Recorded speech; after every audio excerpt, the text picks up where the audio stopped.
like love, love, love and music.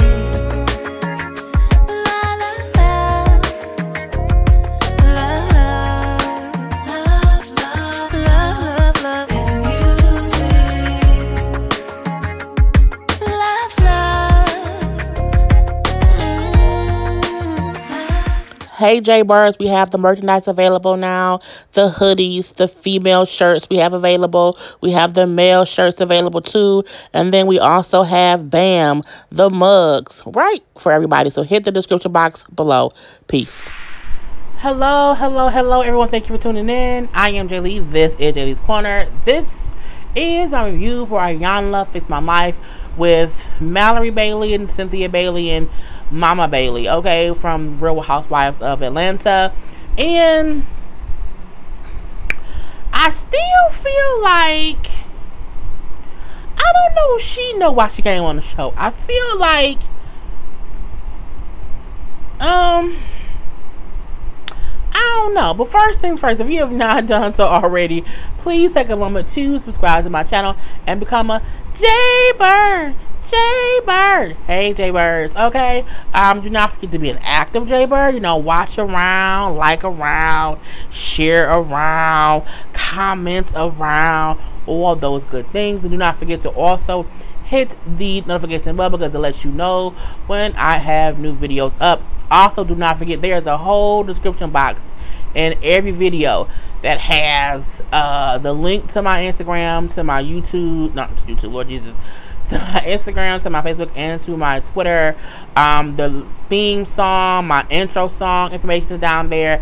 The link to my Teespring website store is also in the description box below. So please remember to always go down to that description box. So again, Mel, you know, was on here. She's Cynthia Bailey's little sister, about a year apart or whatever. And from the previews, you would have assumed she was there because of some kind of breakdown with her and Cynthia, because they kept kind of showing her and Cynthia. They didn't even really show the mom or her daughter. So I thought she was there to fix situations with her sister. Well, you know, she said she then started talking about, you know what I'm saying, she was there because her marriage was you know, ending. She married a man when she was 35. He was 27.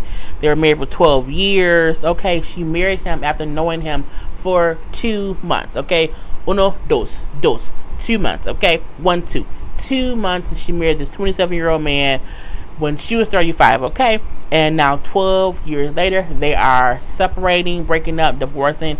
She don't know because he won't talk to her. Okay, he is like, not today, bitch. Nope. Not today. I won't talk. So she's confused about what's going on in her life because her whole husband is giving her a whole ignore treatment. So, you know, she brings up how when she met him, he had potential. And I like what Iyanla said. Well, what's potential? She said, you know what I'm saying, that's, you know, almost but not quite. She said, yeah, that means that, you know what I'm saying, he wasn't doing nothing then. And I'm like, that's true. Ladies, we have to remember, you don't always have to marry a man who you think has potential. Give him a little time to show you active growth. Like, you date people with potential to see if it's really potential, because it may be some flagrant bullshit. Okay, and for her, you know, even though he was like a basketball star or whatnot, I don't know who he is. Okay, but I remember on the show, they never showed him. They never showed the daughter because the man was never like a full-time cast member. But they would like speak about him a little bit here and there. And she always seemed kind of, you know what I'm saying, not secretive, but she did not want to, you know, have that part of her life out on the show. But again, you do not have to marry a man with potential who you just met. Okay, if you just met a man, you don't know for 2 months, and you think he has potential, date him for another year. Okay, because if a man has potential, within that year he would have shown you what he has. Even if he's not fully grown to his full potential, he at least has some starter leaf growth. He got some starter shit going on. Okay, you ain't gave that man no time to do nothing in 2 months. Okay, he barely can tell you if the sex is gonna be good all the time. Okay, because in 2 months it can be a fluke. Anyway, but it was what it was. You know, she brings up, I was like, why did you marry him? I was very attracted to him, you know what I'm saying, and I assumed I could change him. I could fix what I felt need fixing, and I thought things that he needed to change, I could help him change those things. You bought you a fixer-upper. Okay? That's what you did. And I'm like, all men aren't fixer-uppers. Some men are just what they are. And not only that, things that we sometimes see in people, we don't need to change them.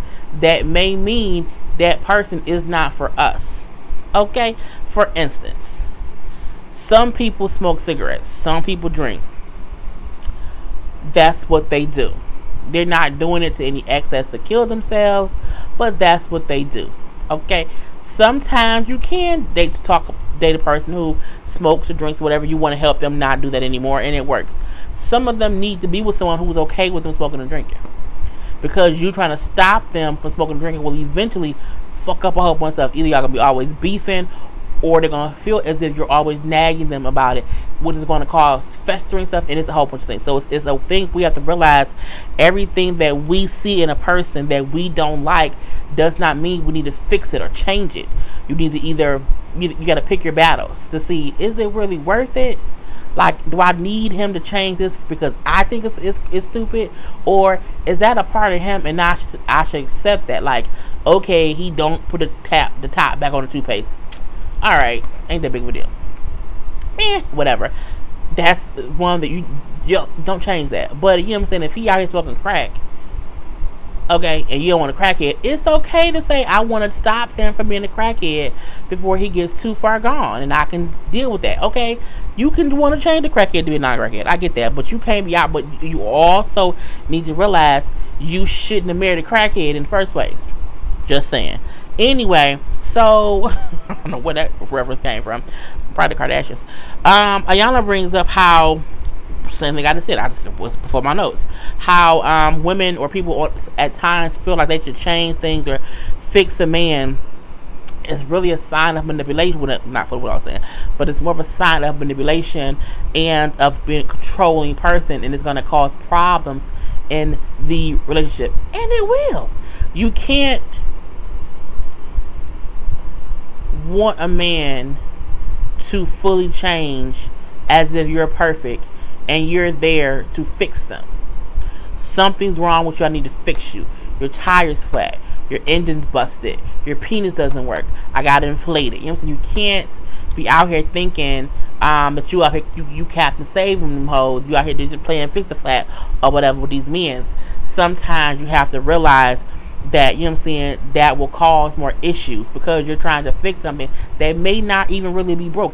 It's just something that you don't like. The next one may love it. Okay? Just saying. Anyway, you know, she brings up, you know, she's like, what happened? Like, what's going on with y'all now? And she's like, you know, about 5 months ago, we got into an argument. He left or whatever, and you know, I don't know the state of our marriage now. And she said, well, when was the last time you talked to him? It's like, well, 5 months ago. Like 5 months ago he left, and he has not talked to me since. She said, girl, your marriage is over. Okay, he left. Okay, he gone. It's been 5 months. He gone, girl. It's over. But she asked her, if you should realize your marriage is over, why are you here? Like, why are you here? You know what I'm saying? And not only that, why are you only speaking about his issues? Like, you need to change him. He this, he that. He didn't have this, he didn't have that. I built him up to be this A, B, C, D, E, F, G giant or whatever. What about you? What about you? Why are you here? Because he ain't here. Your ass is here. And she's like, you know what? I filed for divorce, but I also feel like we can work it out. She's like, girl, no, the marriage is over. You know what I'm saying? Just stop it. And she asked her, like, have you ever shown up in your marriage? Like, have you ever just kind of shown up like, okay, I'm gonna be here and do what I need to do in this marriage to make it work? And she brings up, like, you know, well, maybe I was controlling. You know what I'm saying?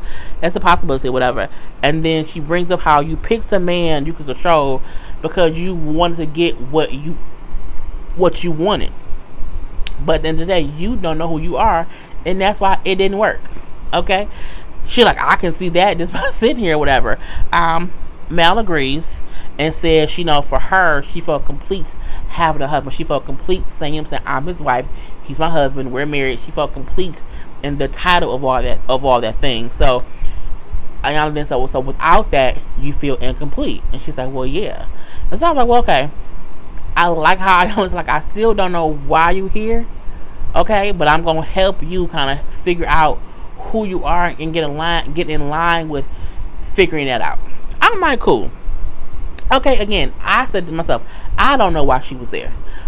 Because it was like, were you there because your marriage broke up? Are you there because issues with your sister? Are you there because you are confused on what to do next? Like, it was like she had no clear, concise reason for being there. And I'm like, well, who the fuck booked the show? Like, who booked the guest? Like, when you book a guest, shouldn't they ask, like, what are you here? What do you want her to do for you? Like, what is going, like, what are you here for? I'm like, I don't know, girl. So we then see Iyanla talk to Cynthia and Mama Bailey. So the mom, of course. Cynthia brings up how Mal has always wanted to be a wife, and how she always wanted to be taken care of. Okay, that was kind of her thing. Mama Bailey says, they were saying, I feel like she did always want to be there. I mean, she always wanted someone to be there for her and to take care of her finances. So Iyanla said, well, ain't that a gold digger? I said, bitch, now last time you called old girl a hoe, a prostitute. This time, Mal is a gold digger. But I mean, they say, well, yeah, it's kind of true. Even though it's not her main thing, but she, that's what she kind of likes. So, she brings up how she asked the mom, how, she's like, the way the men in her life treated her would kind of fester and make her do whatever. She didn't ask her, like, how did her father treat her mama? Mama, how did it happen? Her mama then said, well, my husband were abusive. Okay, they were all abusive. I don't know how many times she was married a couple times, whatever. They was all abusive. She also brings up how she got married for the first time at 17 after only knowing the man for 3 months. So, in hindsight, Mal repeated the same process. Her mama got married at 17 after knowing some man for 3 months. She got married at 35 after knowing somebody for 2 months. So she still, in a way, repeated what her mama did. So you still married someone who you did not know. Okay? That's what it is. So Cynthia then says how not only that she, married this young man or whatever, she said she married him and did not tell us because she did not want us to stop her or hinder her from doing it. And Iyanla, she didn't want to hear the truth from y'all, so she didn't tell y'all or whatever. And she said, yeah, for her, she will sometime not tell us stuff so that we won't give her our opinion because she does not want to hear it. Because if we say something that she does not agree with, she shuts down. She would cut off communication, and she's like, oh, like her husband did. And she's like, yeah, she would do that. And then Cynthia kind of brings up, well, Mom, you do that sometimes too.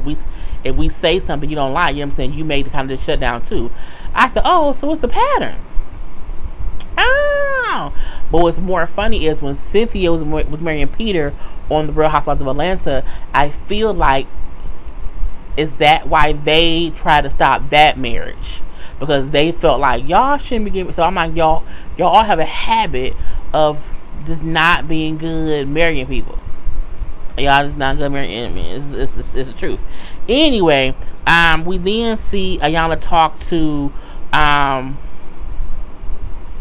she asked Mama Bailey, if you had safe male figures in your life. And she says, well, no. My husband was abusive, mentally and physically or whatever.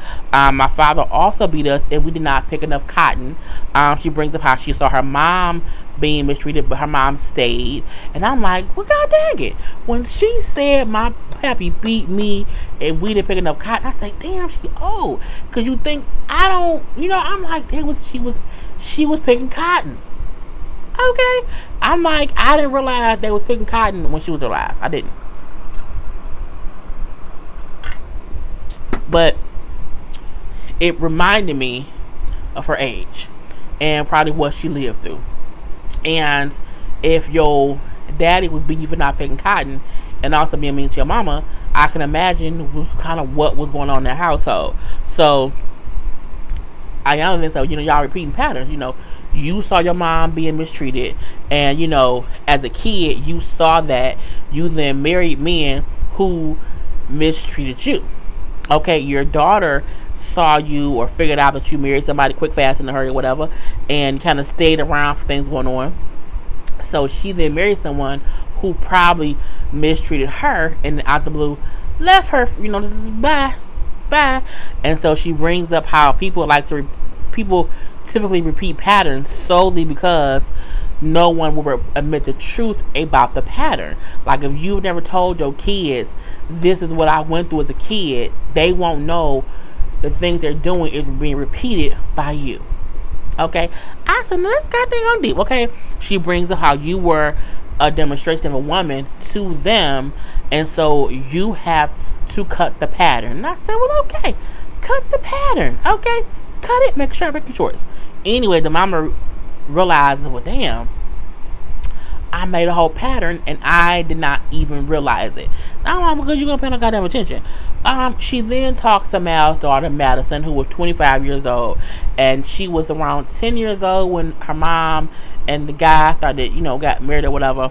And so Iyanla asked her, like, what's your experience, in the life with your mom, her husband, or whatever, like what kind of went on. She brings up how for her, she looks at Chris as a father figure, as her stepfather, because he's been in her life. She was around 10 years old.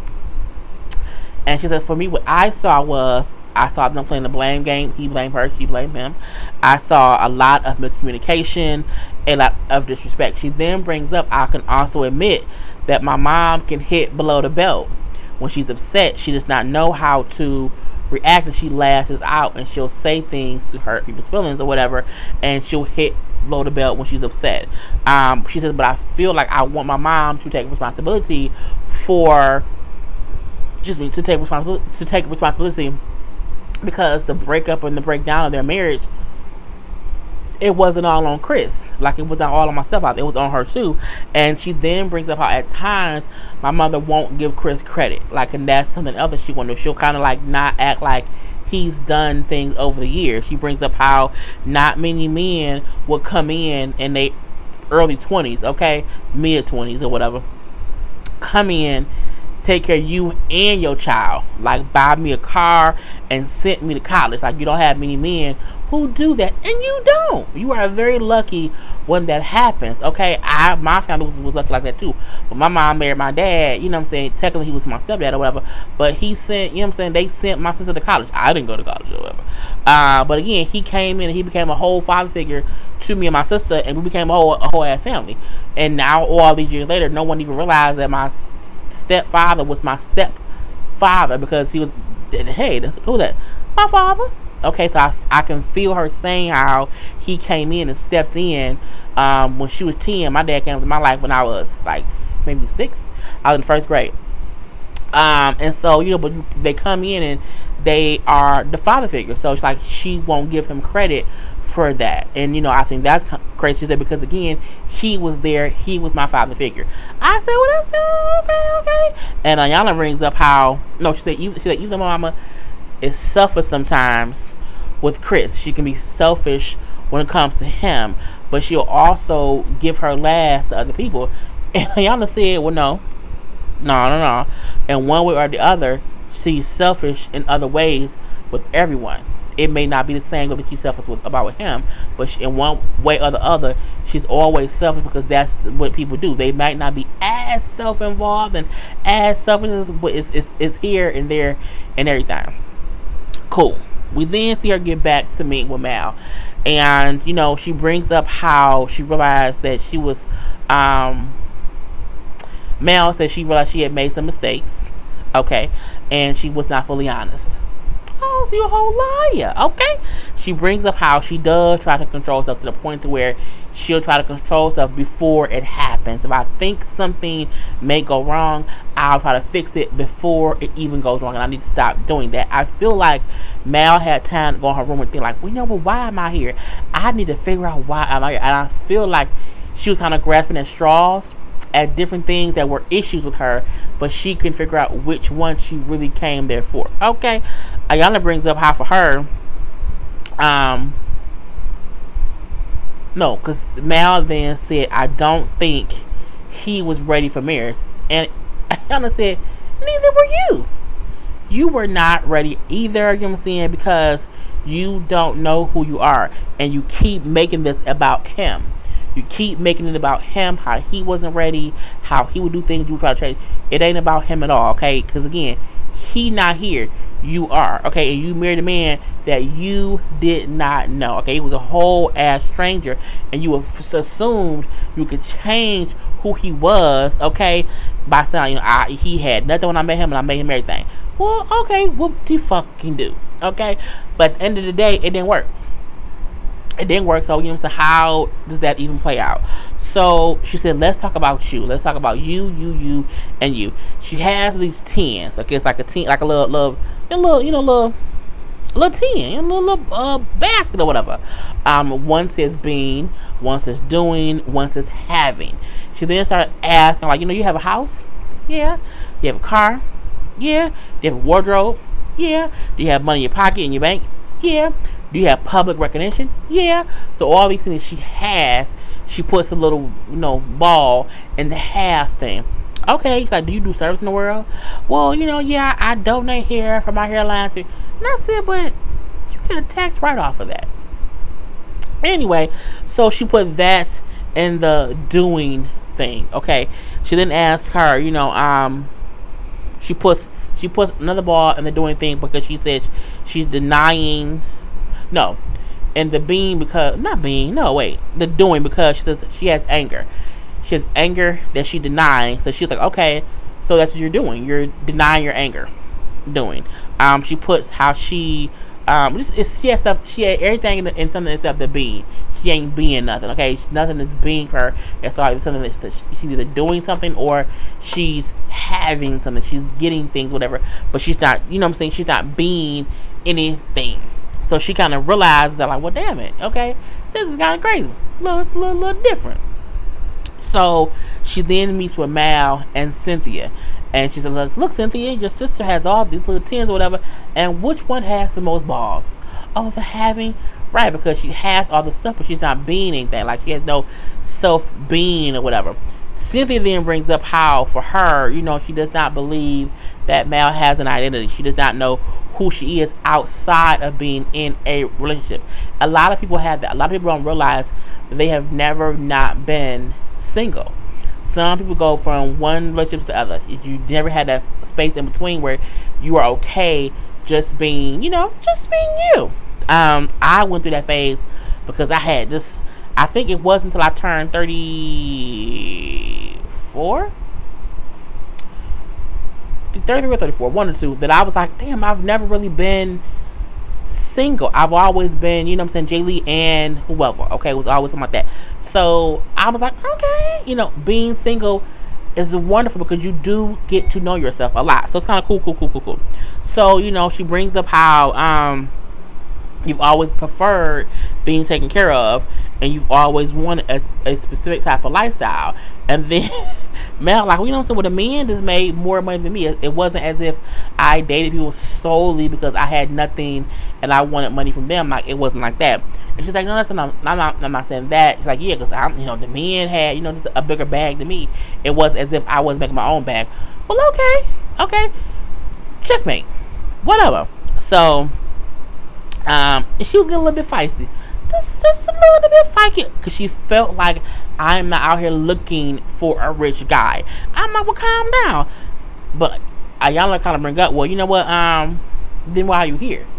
Again, everything they try to kind of fix, she would say it's not an issue. Okay, well, this isn't an issue, then why are you here? You know what I'm saying? It's like, think about this. A man you've been with for 12 years, okay, he just out and left you. He won't talk to you, girl. What is you here for? Like, what's going on, okay? What part of yourself are you denying that you don't even realize it? So at this point in time, Mal crying a little bit. Okay, hold up, cry, whatever. And Cynthia goes to hug her. And I loved how I was like, nope. Move, nope, don't touch her, don't do that, because when you do that, it prevents her from sitting in it and feeling it. Okay, it prevents her from feeling that heartache. If you do that, she will think her way out of it because she has someone consoling her. Okay, just don't, that them tears won't kill her. And I feel like Cynthia, it took her some time to like let go. And she's like, let her go, like don't touch her, let her be. And I do feel like Mal wanted Cynthia to kind of console her, and she did not want to sit in the heartache of it all. If it's really heartache, Anyway, you know, she then gets close to Mal and says, move, this is over. And she laughs like Cynthia. But she's like, you know, what are you not saying? Like, what are you not saying? You know, be honest. She crying or whatever. I'm exhausted about making things work. I feel like I'm always in my sister's shadow, which is so much or whatever. People always compare us back and forth. And since how once the show started, she became just Cynthia's sister. She says, you know, before, when they were younger, because she's a year older than me, she had already picked our friends, because she already had friends. So her friends are my friends. And we're a year apart. You know, her friends are my friends, and that most of the time, her voice had already made decisions. So those decisions was like also just including me. And I can somewhat sort of understand what she means. Like my sister, we are about 18 months apart. Yeah, like 18 months apart or whatever. So we are close in age. So when she went to high school, when I got to high school in 96, she was graduating that year. So I came out in 2000, she came out in 98. But that year, for 2 years, we was in the school together. And so when I got to high school, I was Veronica's little sister. The same way that Mal feel like she's always, oh, that's Cynthia's sister. So for the 2 years that I was in school, my sister's friends didn't call me J. Lee. For the ones who knew me outside of high school did. Not all of them did that, but for the most part, a lot of her friends would say, hey, Veronica's little sister. Oh, that's Veronica's sister. It's Lil VJ. Like, that was who I was. I'm looking like a bitch. You know, even though I had my own friends, like, I didn't care about that. I think the difference with my situation and Mal's is she allowed it to define her. She did not go out on her own and find her own friends. Like, I did not want my sister's friends to be my friends. I didn't. I wanted my own thing. So I think Mal's thing was she allowed herself to be placed in Cynthia's shadow. Whereas you can be so-and-so's little sister, but you have to still go out and do your own thing. Get your own friends, make your own connection, you know what I'm saying? And now, like, people who know me, no one will call me that. Even though they can say, oh, isn't so your sister? Yeah. But my name is J. Lee. That's Veronica. We two different people. So, but I can get her sound like, you know what I'm saying? She had her friends, you know, I was her little sister. People, and it irked my nerve like that first year. Oh, bastards. But I still went and got my own. Like, it didn't bother me too much because, again, I had my own friends. So it was what it was. Mal, she should have did that. Cynthia said, I don't feel like you're just my sister. You may not feel that, but what Mal said was, people don't even call me Malorie Bailey. They call me Cynthia Bailey's sister. And I thought to myself, damn, when I saw the preview for the show, I said, oh, Cynthia's sister gonna be on there. And I said, damn, I did it. I didn't say Marjorie, or I didn't say Malorie. I said, oh, Cynthia's sister gonna be on there. So I get what she meant by that, because I did the same shit to her. It was kind of bad. So she then admits how she kind of gets through that pain, and, you know, she's admitted how she was about Cynthia, and her and Cynthia has had the conversation, and then she then says another thing she kind of realized is she don't even want to be with her husband. She kept holding on to it because she wanted to be a wife. And she was kind of holding on to that because that was a part of her identity. And I'm like, okay. So now we have all the ladies together. I'm like, where did I go? They're all together. So it's Madison, her daughter, Mama Bailey, Cynthia, and of course Mal. And she had all of them complete like a little homework assignment where she had them like answer questions as if they were Mal or from her perspective or about her, and told them to be sure to be honest because she wanted to be sure that Mal was able to hear what they said and to learn how to listen to what's said without like being mad or whatever. So Iyanla then says, but she then told, before that happened, she said, I had a talk with your mom, okay? And she had, you know, interesting things to say or whatever. And then Mama spoke up and said, you know, how she learned stuff from her parents, and, you know, how her parents, the siblings, when she was a child, would yell at her. And they would call her ugly and crippled. And I'm like, what? Really? So for her, she said she always felt awkward, you know, based on how she was treated as a kid, and so she never told them how her childhood was. She never talked about that kind of stuff. So she asked them for forgiveness for not owning being the head of their family, okay, and being honest about her being abused from her parents, from the husbands as well that she was with, because again she never talked about that. And Iyanla brings up how, because if you don't talk about it to them, they don't know what it is. When they don't feel safe, they're going to try to make up what they need to do, because their mama had not told them what to do or how to act or how to be if they don't feel safe, because she does not talk about them not being safe. And this, I think, was a roundabout way of them talking about her abuse without saying it in little terms, like, okay, when she was getting beat up being married or whatever. Cynthia said she felt like, you know what I'm saying, I saw it happening, and I wondered why you stayed. And for me, I felt like if you can't save yourself, you can't save me. So I then felt it was my job to save and protect Mal as her big sister, and I've been doing that all these years, even now in my 50s. Okay, that's what I've been doing. And so I